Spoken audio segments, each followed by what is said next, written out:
Good morning dear student, मैं ब्रजेश जलावा एक बार फिर नए टॉपिक के साथ। हमारा चल रहा है B pharma first year second semester का बायोकेमिस्ट्री सब्जेक्ट। और इस सब्जेक्ट में हम लोग बायोमोलिक्यूल्स पढ़ चुके हैं, कार्बोहाइड्रेट के बारे में पढ़ चुके हैं, और आज हम पढ़ने वाले हैं प्रोटीन्स और लिपिड्स के बारे में। तो वीडियो को शुरू करने से पहले अगर आप हमारे चैनल पर नए हैं तो चैनल को सब्सक्राइब कर लीजिएगा, वीडियो अच्छा लगे तो लाइक कर दीजिएगा, और यदि मन में कोई डाउट हो तो हमारे कमेंट बॉक्स में कमेंट करके जरूर पूछिएगा। हम उस पर भी वीडियो बना के आपको कंप्लीट सेटिस्फाई करेंगे। तो चलिए आज का वीडियो शुरू करते हैं। तो आज का जो हमारा टॉपिक है, आपको दिख रहा होगा हमारी स्क्रीन पे, जो आज का हमारा टॉपिक है वो टॉपिक हमारा है प्रोटीन। प्रोटीन के बारे में अगर हम लोग बात करें तो प्रोटीन हमारा क्या होता है, तो protein are the complex biomolecules. आप ये वर्ड देखिए यहाँ पे, कॉम्प्लेक्स बायोमोलिक्यूल्स का मतलब यहाँ पे ये होता है कि ये कोई सिंगल कोई भी सब्सटेंस नहीं है। ये हमारा काय से बना होता है, ये हमारा कॉम्प्लेक्स मतलब जिसमें कार्बन है, हाइड्रोजन है, ऑक्सीजन है, सभी मॉलिक्यूल इसमें हमारे मिले हुए थे। साथ ही इसमें हमारा नाइट्रोजन है, ये सब चीज मिलके हमारा क्या बनाता है, प्रोटीन बनाता है। इसलिए हम इसको बोलते हैं कॉम्प्लेक्स। तो protein are complex biomolecules made up of amino acids, और ये काय से मिलकर बने होते हैं, अमीनो एसिड्स से मिलकर बने होते हैं। अगर आपसे कोई पूछता है कि हमारा प्रोटीन है, इसको अगर हम लोग तोड़ेंगे या इसको अपन हाइड्रोलाइज करते हैं, इसको अगर हम लोग अलग अलग मॉलिक्यूल्स में तोड़ेंगे तो इससे क्या बनेगा, तो इसका जो अंतिम उत्पाद होता है वो होता है हमारा अमीनो एसिड। तो ये हमारा अमीनो एसिड से मिलकर बना होता है। तो यहाँ पे अगर हम लोग बात करेंगे कि अगर कोई पूछता है कि व्हाट इज प्रोटीन, तो हम कह सकते हैं protein are the complex biomolecules made of amino acids. या कोई अगर अदर वर्ड में कोई पूछता है कि अगर हम इसको अलग से बताना चाहेंगे तो हम बता देंगे कि अमीनो एसिड की एक चेन होती है जो कि पेप्टाइड बॉन्ड के थ्रू जुड़ी हुई रहती है। तो यहाँ पे हमारा आज का यही हमारा टॉपिक है कि व्हाट इज अमीनो एसिड। तो अमीनो एसिड क्या होते हैं, हमारे बायोमोलिक्यूल्स की बेसिक यूनिट्स होती हैं। जो बेसिक यूनिट हम लोग बात करते हैं, हम लोग बात करेंगे कि हमारा कार्बोहाइड्रेट है तो उसके लास्ट में हमारा ग्लूकोज बन रहा था, उसी तरह हमारा जो प्रोटीन होता है ये क्या है, हमारा एक बायोमोलिक्यूल्स है। और ये बायोमोलिक्यूल्स कहाँ से मिलकर बना होता है, हमारे अमीनो एसिड से मिलकर बने होते हैं। और ये आपस में काय के द्वारा लिंक होते हैं, जितने भी अमीनो एसिड से मान लो ये हमारे हैं, तो इनके बीच का जो बॉन्ड होता है, इस बॉन्ड का ही नाम हमारा क्या होता है यहाँ पे, पेप्टाइड बॉन्ड। तो हमारा ये बॉन्ड होता है वो क्या होता है, हमारा पेप्टाइड बॉन्ड होता है। तो ये हमारा क्या है यहाँ पे, amino acid. They are essentially for structure. ये हमारी बॉडी के लिए क्यों आवश्यक है, ये हमारी बॉडी के लिए इसेंशियल फॉर स्ट्रक्चर, बॉडी का स्ट्रक्चर बनाने में, बॉडी के structure, function and regulation of the body, tissue and organs. तो अगर वो हमसे एक लाइन में और पूछता है कि व्हाट इज प्रोटीन, तो protein is a body maker. हमारे शरीर के जितने भी ऑर्गन्स हैं, जो हमारी बॉडी का जो स्ट्रक्चर है वो काय से बना होता है हमारा, वो सब कुछ स्ट्रक्चर हमारा प्रोटीन से बना होता है। तो चलिए जानते हैं हम लोग प्रोटीन के बारे में। और यहाँ पे आगे हमारा टॉपिक है यहाँ पे basic structure of protein. Basic structure protein से मतलब यहाँ पे होता है कि प्रोटीन हमारा किस तरह से बना होता है। तो इसमें जो प्रोटीन हमारा जो बना होता है, सबसे बेसिक यूनिट होती है मोनोमर। मोनो का मतलब होता है सिंगल, यानी कि सिंगल मॉलिक्यूल्स होते हैं जो होते हैं हमारे काय के, अमीनो एसिड्स के। और 20 टाइप के डिफरेंट अमीनो एसिड मिलके हमारे प्रोटीन का स्ट्रक्चर फॉर्मेशन करते हैं। तो कोई पूछता है कि बेसिक स्ट्रक्चर ऑफ प्रोटीन, तो बेसिक स्ट्रक्चर ऑफ प्रोटीन में आएगा पहला हमारा मोनोमर, जिसमें क्या होते हैं हमारे अमीनो एसिड्स आते हैं। दूसरा होता है हमारा लिंकेज। लिंकेज का मतलब होता है आपस में जुड़े कहाँ से होते हैं, तो हमारा मैं बता चुका हूँ आपको, पेप्टाइड बॉन्ड से जुड़े होते हैं। और ये कहाँ पाया जाता है, between the amino acids. Peptide bond हमारा अमीनो एसिड्स के बीच में पाया जाता है, यानी कि दो अमीनो एसिड्स को जोड़ने के लिए जो बीच का बॉन्ड होता है वो हमारा क्या होता है, पेप्टाइड बॉन्ड होता है। नेक्स्ट आता है हमारा लेवल ऑफ प्रोटीन स्ट्रक्चर।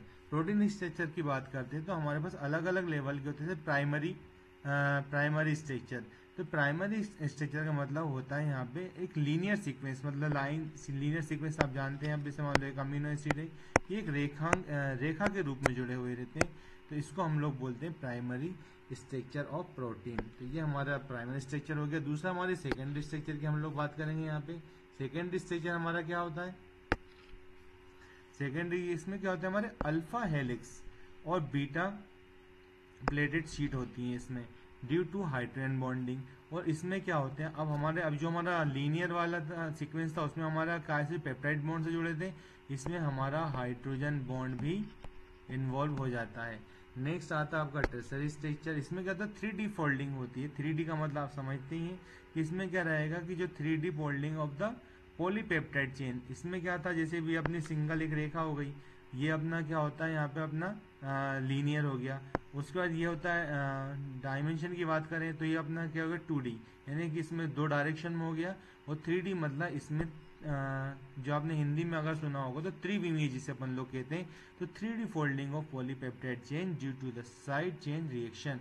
इसमें क्या होता है, जो चेन होती है इसमें 3D होती है, इसमें साइड चेन, जैसे आपने कार्बन में चेन देखी होंगी ना, जैसे कि अपन लोग हाइड्रोकार्बन जब पढ़ते हैं ऑर्गेनिक केमिस्ट्री वगैरह में, आप इस सेमेस्टर में भी आपको ऑर्गेनिक केमिस्ट्री आप पढ़ रहे होंगे उसमें, तो जो अपना यहाँ पे एक single chain carbon carbon carbon इस तरह की चेन आप लोग पढ़ते हैं।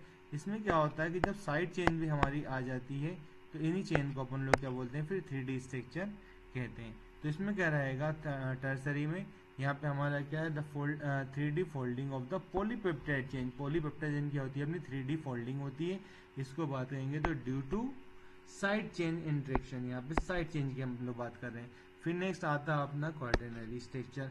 इसमें क्या होता है assembly of multiple polypeptide chains. इसमें क्या रहेगा कि आपका जैसे कि हीमोग्लोबिन की अपन लोग बात करते हैं एग्जांपल में, तो इसमें क्या रहेगा मल्टीपल पॉलीपेप्टाइड चेन हमारी होती है।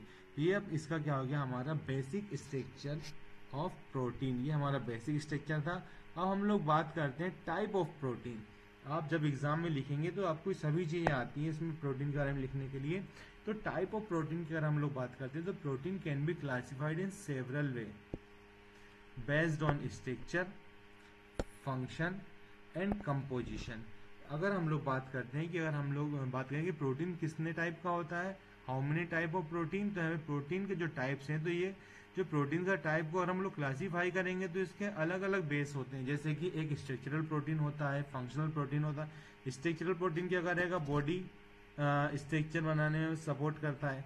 फंक्शन क्या करता है, हमारी बॉडी को एनर्जी प्रोवाइड कराता है। और नेक्स्ट आता है उसका कंपोजिशन। कंपोजिशन का मतलब वो किन चीजों से मिलकर बना होता है। ये has clear breakdown based on their functional role. और ये क्या होता है कि इनको अगर हम लोग बांटेंगे तो उसके फंक्शनल रोल के अकॉर्डिंग हम लोग बांट सकते हैं। चलिए हम लोग पहला आता है हमारे यहाँ पे स्ट्रक्चरल प्रोटीन। स्ट्रक्चरल प्रोटीन की अगर हम लोग बात करते हैं यहाँ पे, तो स्ट्रक्चरल प्रोटीन आप नाम से आपको समझ में आ रहा है कि ये हमारी बॉडी में क्या करेगा, स्ट्रक्चर बनाने में मदद करता है। तो यहाँ पे provide support strength and shape to the cells and tissue.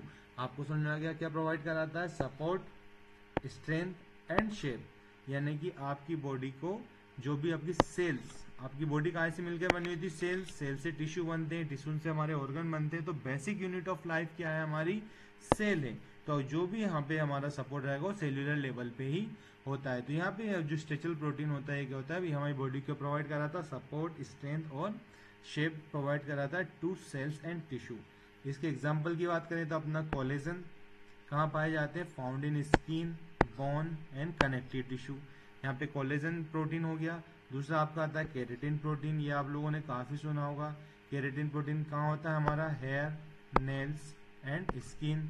इसके बाद आपका इलास्टिन प्रोटीन, ये वर्ड भी आपने काफी सुना होगा, provide the elasticity to the tissue like the lungs and blood vessels. Elastic का मतलब होता है कि जो कि क्या होती है, मान लो हमारा ये कोई कहाँ पाया जा रहा है, हमारे लंग्स में, और हमारी ब्लड वेसल, ब्लड वेसल्स ये है। तो ब्लड वेसल में जब प्रेशर पड़ता है तो ये क्या होती है, रप्चर नहीं होती है, थोड़ी सी हमारी फैल जाती है। तो जो फैलता है इसी को, जिस तरह रबड़ आपकी फैल जाती है उसी को बोलते हैं अपन इलास्टिसिटी।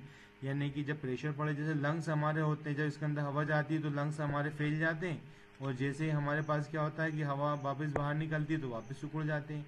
तो ये जो इसके फंक्शन होता है इसी को अपन इलास्टिसिटी कहते हैं। तो यहाँ पे पहला प्रोटीन हमारा क्या हो गया, स्ट्रक्चरल प्रोटीन, जिसमें हमें क्या हो गया, कोलेजन, केराटिन और इलास्टिन प्रोटीन। नेक्स्ट आता है हमारा यहाँ पे एंजाइमेटिक प्रोटीन। एंजाइमेटिक प्रोटीन की अगर हम लोग बात करेंगे तो यहाँ पे क्या होता है, act as a biological catalysis. कोई पूछता है कि एंजाइम क्या होते हैं, तो कैटालिसिस होते हैं। कैटालिसिस मतलब, कैटालिस्ट का मतलब होता है, इनको हिंदी में बोलते हैं उत्प्रेरक, यानी कि ये कोई भी रिएक्शन होती है तो जो हमारा क्या होता है यहाँ पे, rate of reaction, rate of reaction को यानी कि क्रिया की दर को बढ़ाने और घटाने का काम करते हैं। इसी को बोलते हैं अपन कैटालिसिस। कैटालिसिस क्या होते हैं हमारे पॉजिटिव होंगे जो रेट ऑफ रिएक्शन को इंक्रीज करेंगे, और नेगेटिव कैटालिसिस क्या होते हैं जो रेट ऑफ रिएक्शन को कम करने का काम करते हैं, यानी क्रिया की दर को बढ़ाने और क्रिया की दर को घटाने का काम करते हैं। तो एंजाइमेटिक प्रोटीन ये क्या होते हैं, क्योंकि हमारे जितने भी एंजाइम होते हैं वो सब प्रोटीन का ही रूप होते हैं, मतलब प्रोटीन से ही बने होते हैं। तो act as a biological catalysis, ये क्या होते हैं हमारे बायोलॉजिकल कैटालिसिस की तरह काम करते हैं to speed up chemical reaction.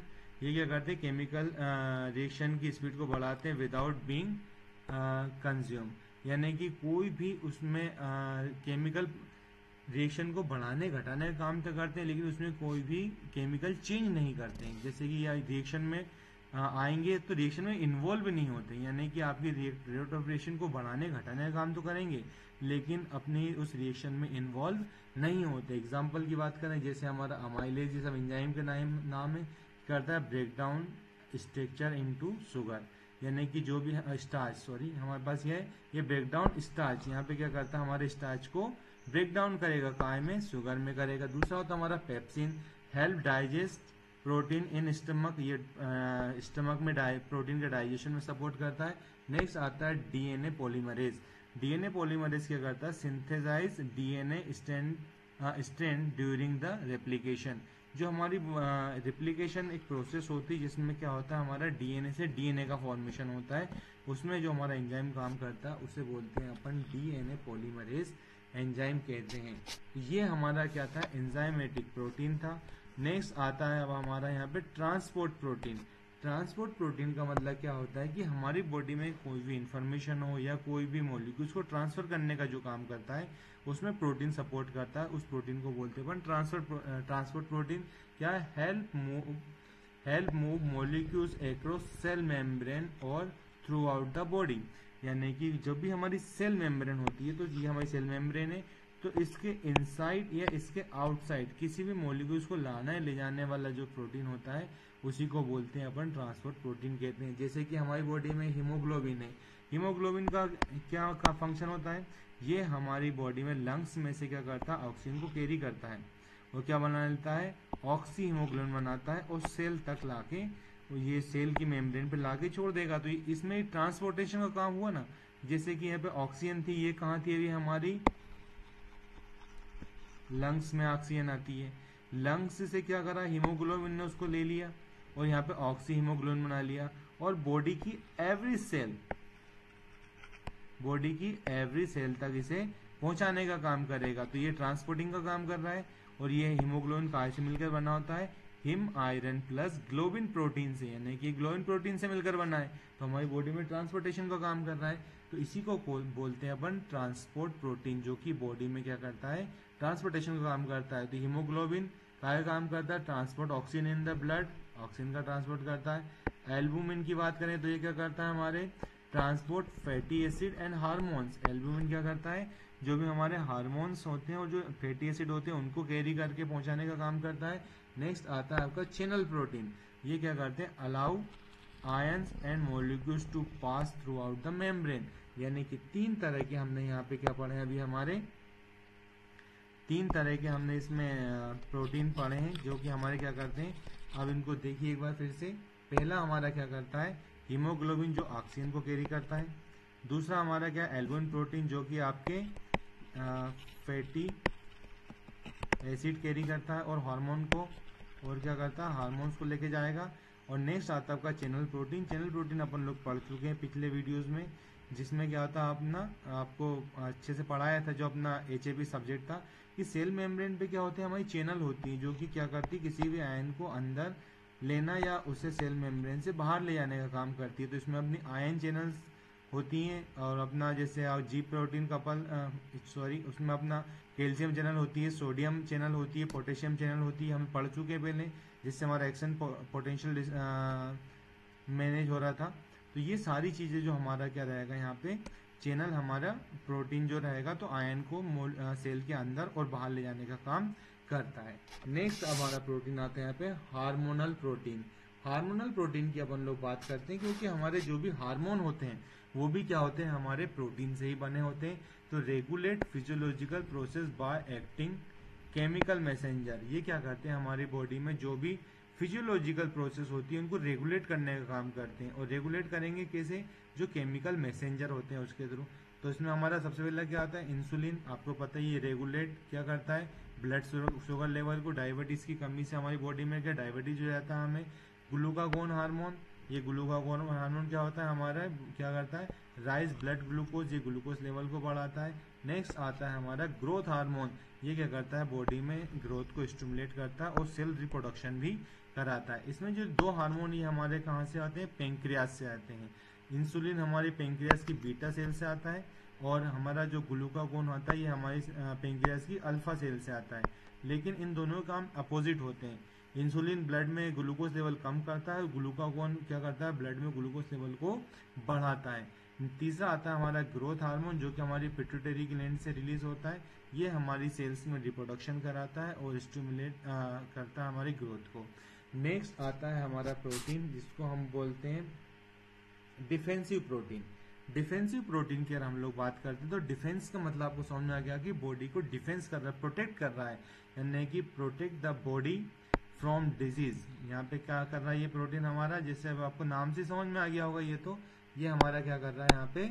ये हमारी बॉडी को प्रोटेक्ट करने का काम कर रहा है, यानी कि protect the body from disease and harmful inward. यहाँ पे हमारे पास क्या हो रहा है? इन्वर्टर क्या करेगा? जो हमारी बॉडी में बाहर से कोई भी अगर बैक्टीरिया वायरस आता है तो उनके लिए हमारी बॉडी में क्या बनाता है? एंटीबॉडी का फॉर्मेशन करता है।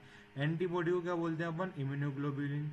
इम्यूनोग्लोबुलिन क्या होता है हमारा? ये सब हमारे प्रोटीन से मिलकर बने होते हैं, जो कि करता है bind the foreign substance like the virus and bacteria. वही वायरस और बैक्टीरिया हमें प्रोटेक्ट करता है। नेक्स्ट आता है आपका फाइब्रिनोजेन।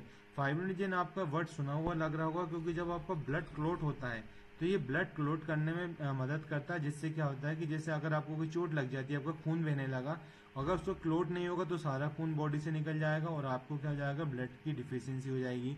उस कंडीशन में ये करता है ब्लड क्लोट कराता है, help in blood clotting to prevent the infection, और इन्फेक्शन से भी हमें बचाता है। नेक्स्ट आता है हमारा स्टोरेज प्रोटीन। हमारा क्या आ गया अगला? Storage protein.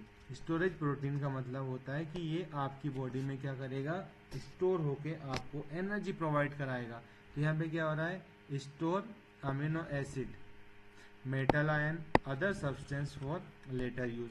हम बाद में यूज करने के, जैसे अभी हमने खाना खाया, अब हमें एनर्जी की रिक्वायरमेंट नहीं है, तो आपकी बॉडी में क्या हो जाएगा? ये स्टोर हो जाता है और स्टोर होने के बाद आपको जब रिक्वायरमेंट होती है तब आपको एनर्जी प्रोवाइड कराएगा। जैसे कि कुछ प्रोटीन से हम बात करें यहाँ पे, ferritin store in iron in the liver, ये हमारे लीवर में स्टोर होता है।